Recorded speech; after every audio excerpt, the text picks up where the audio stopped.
యోబు జీవితాన్ని గురించి మనం ఆలోచన చేస్తే, యోబు ఒక మంచి పునాది వేసుకున్నా. యోబు తన జీవితాన్ని ఎట్లాగా తన జీవితాన్ని మరల్చుకున్నాడంటే, దేవుడు ఏమి ఇచ్చినా ఏమి ఇవ్వకపోయినా దేవుడే. నేను బ్రతికే బ్రతుకు ఆయన కొరికి, ఆయనలో నేను జీవించాలి, నాకు విమోచకుడు సజీవుడని చాలా విషయాలు చెప్పుకుంటూ ఒక మంచి పునాది వేసుకున్నా. ఊచు పట్టణంలో యోబుని మించినటువంటి వాడు మరొకడు ఎవడో లేడు. యోబు నీతివంతుడు, యథార్థవంతుడు, సద్గుణము కలిగినటువంటి వాడు, మంచి వినయం విధేయత కలిగినటువంటి వాడు, దేవునందు భయము భక్తి కలిగినటువంటి వాడు, ఆస్తిపడు, ఐశ్వర్యవంతుడు, దానధర్మం కలిగినటువంటి వాడు, మంచి సుగుణాలు కలిగినటువంటి వాడు, ఇన్ని తలాంతులు కలిగినటువంటి యోబు తన ఊబు జీవితంలో తన చక్కటి భార్యను, ముగ్గురు మంచి స్నేహితులు, జ్ఞానం కలిగిన స్నేహితులను, 10 మంది బిడ్డలను తీసుకొని తన అలా జీవితాన్ని సాగింపజేసుకుంటానంటే జాగ్రత్తగా గమనించండి. మన జీవితంలో కలిగే కొన్ని విషయాలు మనం పునాది ఎంత పటిష్టంగా వేసుకోవటం ఎంత అవసరమో ఈరోజు జ్ఞాపకం చేయడానికి ఈ యొక్క విషయాన్ని చెప్తున్నా. గమనించండి. ఎప్పుడైతే యోబు ఎంత చక్కటి పునాది వేసుకొని బ్రతుకుతున్నాడో, యోబు మీద ఉండేటువంటి ఆ గౌరవం దేవుడికి అధికమైపోయింది. హల్లెలూయా. మనం మంచి పునాది వేసుకొని బ్రతికితే దేవుడు మన గౌరవిస్తాడు. నేను స్తోత్రం కలిగినగాక. ఆ గౌరవము ఒకరోజు ఒక ఘనతకు తీసుకొని పోతుంది. దేవుడు గౌరవించాడా తప్పక ఘనత మనకు కలుగుద్ది. యోబు జీవితంలో ఎప్పుడైతే అట్లాంటి జీవితాన్ని జీవించి మంచి ఫౌండేషన్ వేసుకొని వెళ్తున్నాడో, ఆ స్థలంలో అపవాది వెళ్ళేటప్పుడు వాళ్ళిద్దరి మధ్యలో డిస్కషన్ జరుగుతుంది. మనకు తెలుసు. అపవాదితో దేవుడు ఏమంటాడంటే, ఊచిన పట్టణం మీద వెళ్ళావా అని. నాకేం పని, ఊజు పట్టణం తెలుసు, బూజు పట్టణం తెలుసు, అన్ని పట్టణం నాకు తెలుస్తాయా అన్నాడు. వీడు అపవాది స్టాగ్నేటెడ్ ఒక దగ్గర ఉన్నాడు. వాడు రోమింగ్ చేస్తూ ఉంటాడు. వాడిని చూడండి, రోమియో అని పిలుస్తాడు. కొంతమంది బాగా చండాలని తిరిగే వాళ్ళు ఏం పిలుస్తారంటే రోమియోస్తులు అని పిలుస్తారు. కారణం ఏంటంటే వాళ్ళు చేసేది రోమింగ్. అటు ఇటు స్థిరత్వం ఉన్నది. దానికి అటు ఇటు ఎక్కడ వెళ్తాడో తెలియదు. రోడ్ల మీద తిరుగుతూ ఉంటాడు బరాదులుగా. మీరు గమనించండి. ఎక్కడ ఏ దుకాణం చూసినా ఈడే, ఏ వీధిలో చూసినా ఈడే, ఏ ఇంటి దగ్గర చూసినా రోమింగ్ చేస్తూ ఉంటారు. అపవాది కూడా రోమింగ్ చేస్తూ ఉంటాడు. కానీ మన దేవుడు ఏమంటే omniscient, omnipresent, omnipotent. మన దేవుడు సర్వాంతర్యామి, సర్వశక్తిమంతుడు, సర్వకాలములో కూడా ఏకరీతిలో ప్రత్యక్షమైనటువంటి దేవుడు. ఆమేన్. బట్ వాడు ఇక్కడ ఉన్నాడు అంటే మరొక దగ్గర లేడు, మరొక దగ్గర ఉన్నాడంటే మరొక దగ్గర లేడు. మీకు అర్థమవుతుంది. కానీ దేవుడు సర్వాంతర్యామి. అపవాదికి దేవునికి ఉండేటువంటి వ్యత్యాసం ఇది. బిడ్డరా, ఎప్పుడైతే విషయాలకు వచ్చినాయో ఆ అపవాది ఏమంటాడంటే, యోబు చుట్టూ నువ్వు కంచుంచావు, యోబు చుట్టూ నువ్వు కంచుంచావు గనక ఒక నలుగురు వస్తారు, నా పిల్లలకు నలుగురు రండి, యోబు చుట్టూ నీ కంచుంచావు. ఒక ప్రాక్టికల్ ఒక విషయం చెప్తాను. నలుగురు నా చుట్టూ రండి. యోబు చుట్టూ ఏముంది? నా చుట్టూ నలుగురు ఉన్నారు కదా, యోబు చుట్టూ కంచు. ఇప్పుడు ఆర్థికమైన సమస్య నాకు లేదు, ఎందుకంటే నా చుట్టూ ఆర్థిక వలయం ఉంది. ఇప్పుడు నాకు పిల్లల గురించిన బాధ లేదు, ఎందుకంటే దేవుడు నాకు 10 మంది పిల్లలు ఇచ్చాడు. ఇక ఆరోగ్యమైన కంచిచ్చాడు. నా చుట్టూ దేవుడు రక్షణ కంచుంచాడు. ఏది ఎంత మాత్రం నాకు అటాక్ చేయలేదు. ఇప్పుడు నేను ఆర్థికంగా దేవుడు ఒక పక్క కంచుంచాడు. నా కుడి పక్క ఆర్థిక కంచు ఉంది, నా ఎడమ పక్క ఆరోగ్యపు కంచె ఉంది, నా ముందు ప్రొటెక్టెడ్ వాల్ ఉంది, నా వెనుకతల నాకు సపోర్టెడ్ వాల్ ఉంది. ఇట్లాగా యోగు చుట్టూ దేవుడు అన్ని రకాల కంచుంచాడు. ఆరోగ్య విషయంలో డోకాలేదు, ఆర్థికమైన విషయంలో డోకాలేదు, ఇక ప్రార్థన విషయంలో డోకాలేదు, ఆత్మ సంబంధమైన డోకాలేదు. నా చుట్టూ దేవుడు ఏమిచ్చాడు? కంచుంచాడు. అందుకని అపవాది ఈ దగ్గరికి వచ్చి యోగుని టచ్ చేయాలంటే ముందు ఈ కంచె దేవుడు ఇచ్చిన ఈ కంచె. కాబట్టి యోగుని టచ్ చేయలేకపోతే ఈ విషయాన్ని ఇప్పుడు ఏం చేశారంటే, యోగు దగ్గరికి వచ్చేటప్పుడు ఈ కంచె కనిపించింది. అందుకని ఏముంది, ప్రభువా యోగుని బాగానే దీవించు, చుట్టూ కంచుంచో, ఆర్థికంగా కంచె ఉంది, ఇక ఆరోగ్యమైన కంచె ఉంది, ఇకపోతే మంచి కంచెలన్నీ ఉన్న చుట్టూ కంచె ఉంది, టాప్ టు బాటం అంతా కంచుంచేసావు. కాబట్టి ఈ కంచె ఉంచేదిగా నేను ఏం చేయలేకపోయాను, ఒకసారి కంచె తీసి చూడు అన్నాడు. అనగానే దేవుడు ఏం చేస్తాడంటే, మొట్టమొదట పిల్లల కంచె తీసేశాడు, ఆస్తి ఐశ్వర్య కంచె తీసేశాడు, ఆరోగ్యపు కంచె తీసేశాడు, అన్ని కంచెలు తీసేశాడు. గమనించాడు. ఇప్పుడు కంచెంతలో వెళ్ళిపోయినాయి. ఆర్థికంగా చితికిపోయాడు, శరీరం చీకిపోయింది, ముగ్గురు స్నేహితులు దూరం అయిపోయారు, భయంకరంగా దగ్గర వచ్చి కూర్చున్నా శోధిస్తా ఉన్నారు, 10 మంది బిడ్డలు చనిపోయారు. ఇక ఇవన్నీ ఇబ్బంది పెడితే ఈలోపు అమ్మగారు ఎంటర్ అయిపోయారు. ఎవరో భార్య ఎంటర్ అయిపోయి, అయ్యా యోగు ఏంటి నీ జాబ్, నువ్వు చేసే పని ఏం చెయ్య, ఈ దేవుడు నీకు అవసరమా, ఈ భక్తి నీకు అవసరమా, ఈ బూడిద నీకు అవసరమా, నీ దేహానికి కురుపులు అవసరమా, దానికి చీమి కాటం అవసరమా, దాన్ని నాకడానికి 4 కుక్కలు అవసరమా, నిన్ను శోధించడానికి 3 స్నేహితులు అవసరమా? ఎందుకైనా నీ జీవితం దూషించి దేవా ఎంత చేస్తే నువ్వు నాకు ఇచ్చిన బహుమతి ఇదా అని ఒక్క మాట చెప్పి చచ్చిపోయా అని భార్య ఏం చేసింది? యోగుకు సలహా ఇచ్చింది. నేను ఒక మాట చెప్తాను. యోగు వేసుకునే ఫౌండేషన్ వేరు, యోగు భార్య వేసుకునే ఫౌండేషన్. యోగు తన ఫౌండేషన్ స్థిరత్వం వేసుకుని ఏమి ఇచ్చిన ఇవ్వకపోయినా దేవుడు, నేను చచ్చిన బ్రతికిన దేవుడు దేవుడే, అని ఇచ్చిన ఇవ్వకపోయిన దేవుడు దేవుడే, అని నన్ను సరిగ్గా చూచినా చూడకపోయిన దేవుడు దేవుడే, నాకు ఆస్తి ఇచ్చిన ఇవ్వకపోయినా నా దేవుడు దేవుడే, నాకు బిడ్డలు ఇచ్చిన ఇవ్వకపోయినా నా దేవుడు నా దేవుడే, నా పక్షాన ఉన్నా ఉండకపోయినా నా దేవుడు ఎల్లప్పుడూ నా దేవుడే అని బూడిదలో కూర్చొని దేవుని ఆరాధించటం మొదలుపెట్టారు. నేనేమంటానంటే అన్ని వసతులు లేనప్పుడు, కొన్ని వసతులు మనకు దూరం అయిపోయినప్పుడు, ఆ యొక్క కంఫర్ట్ జోన్ మనకు దూరం అయిపోయినప్పుడు దేవుని ఆరాధించడానికి మనం వేసుకునే పునాది ఉంది. అది చాలా గొప్పది పెట్టారు గమనించు. అంత చక్కటి పునాది యోగు వేసుకున్నారు. ఆయన ఒకప్పుడు చక్కటి కంబల మీద పడుకుని దేవుని ఆరాధించేవాడు, మంచి మంచం మీద పడుకుని దేవుని ఆరాధించేవాడు, మంచిగా ఆ కింద ఒక మంచి కంఫర్ట్ గా అంతా ఏర్పాటు చేసుకుని చక్కగా మోకాలేసి దేవుని ఆరాధించాడు. ఇప్పుడు అవన్నీ దూరం అయిపోయినాయి. చుట్టూ చూస్తే బూడిద, గాలేస్తే బూడిద పెరుగుతా ఉంది.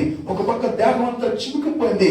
అన్ని పరిస్థితులు, వసతులను దూరం అయిపోయి, పరిస్థితులను దూరమై పలకరించే బిడ్డలు లేదు, పలకరించే పనివారు లేరు, కనీసం నీళ్ళు అందించే మనుషులు లేరు. భార్య ఏమో దూషిస్తా ఉంది, భార్య నిందిస్తా ఉంది, అవమానపరుస్తా ఉంది. కానీ తన వేసుకునే పునాది తనకు జ్ఞానం లేకుండా చేసింది.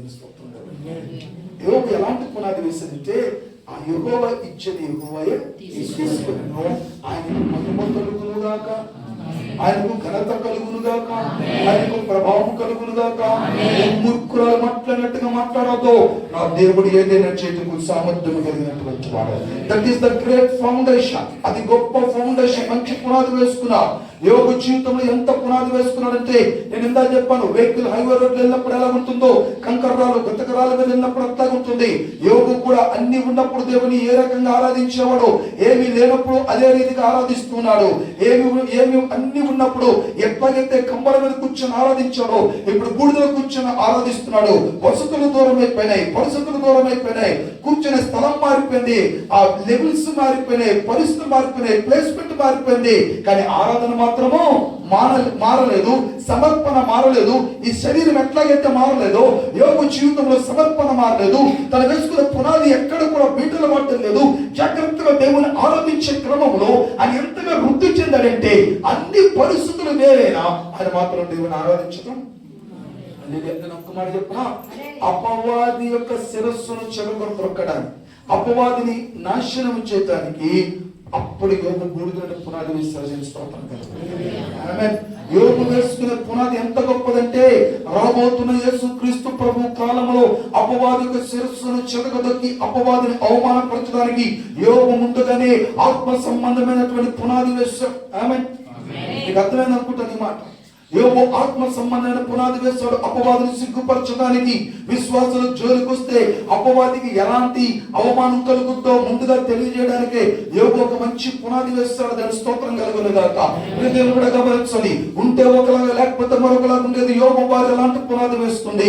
బాగుంటే పరిస్థితులు దేవుని ఆరాధించే విధానం, బాగులేకపోతే ఆరాధన లాగిపోయే విధానం, అన్ని సమృద్ధి ఉంటే దేవుని స్తుతించే విధానం, ఏదైనా సమృద్ధి లేకపోతే దేవుని మీద అలిగే విధానం, దేవుడి మీద అలిగే విధానం ఒకటి ఉంటుంది, దేవుడి మీద కోపగించుకునే విధానం ఒకటి ఉంటుంది, దేవుని దూషించే విధానం ఒకటి ఉంటుంది, దేవుని ప్రశ్నించే విధానం ఒకటి ఉంటుంది. ఇలాంటి పునాదులు వేసుకునే వారు చాలా మంది ఉన్నారు.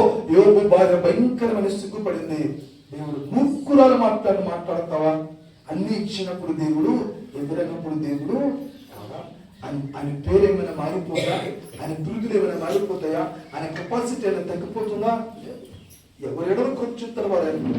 మనం ఎంతకాలం ఇచ్చేది అనుభవించాలి, దేవుని స్తుతించాలి పరిస్థితిని బట్టి అని. ఎప్పుడైతే ఈ మాట యోగు చెప్పాడు, యోగు భార్యకు సిగ్గనిపించి మౌనం ఉండిపోయింది.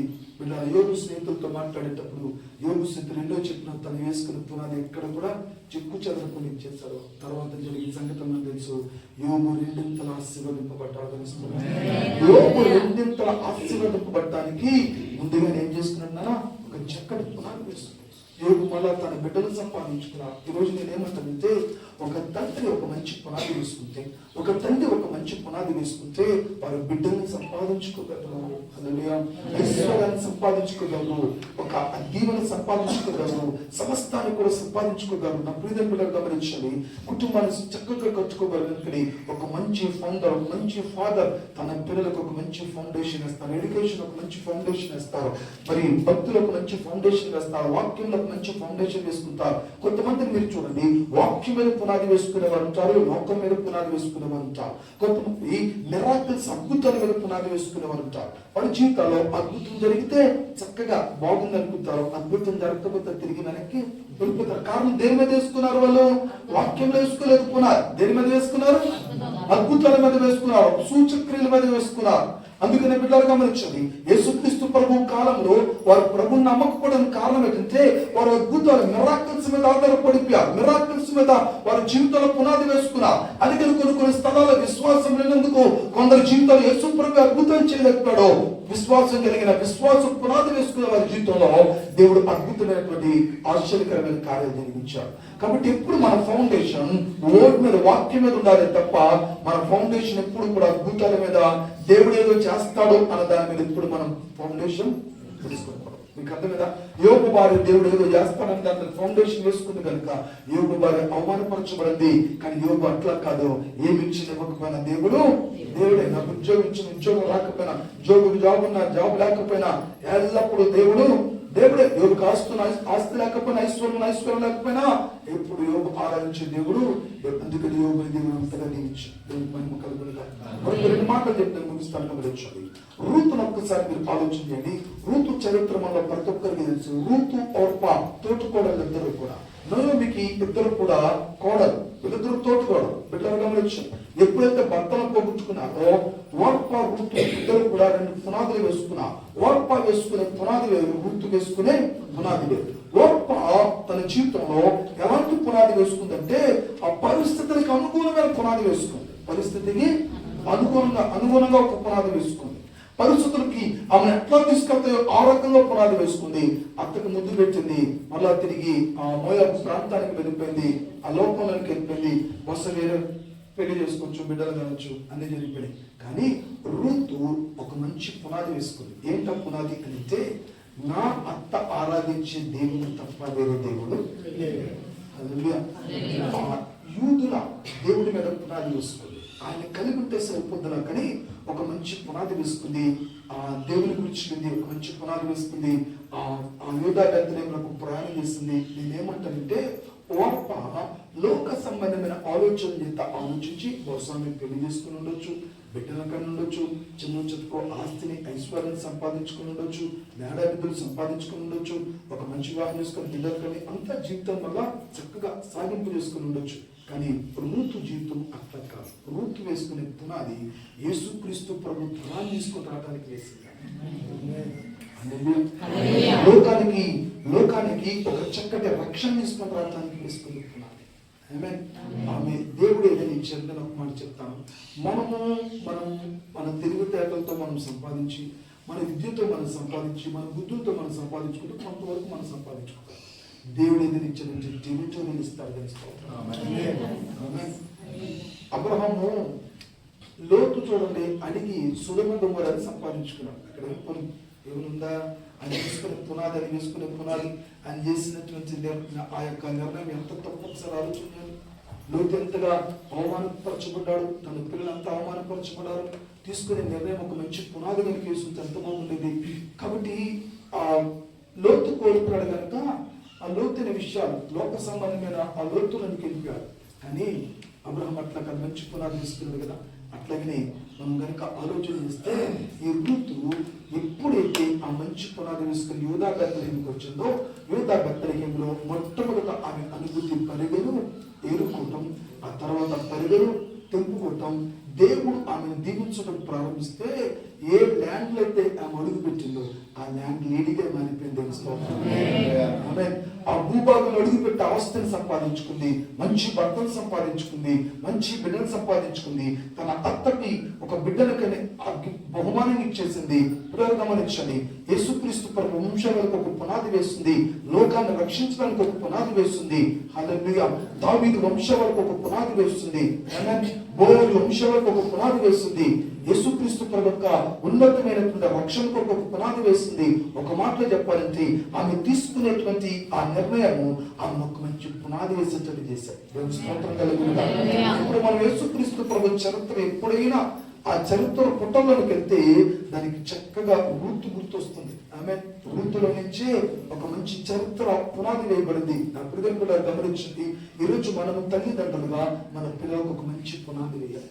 ఆమె వాళ్ళ ఆ పునాది మీద కట్టబడాలి. క్రీస్తులో పునాది వేసి కట్టాలి.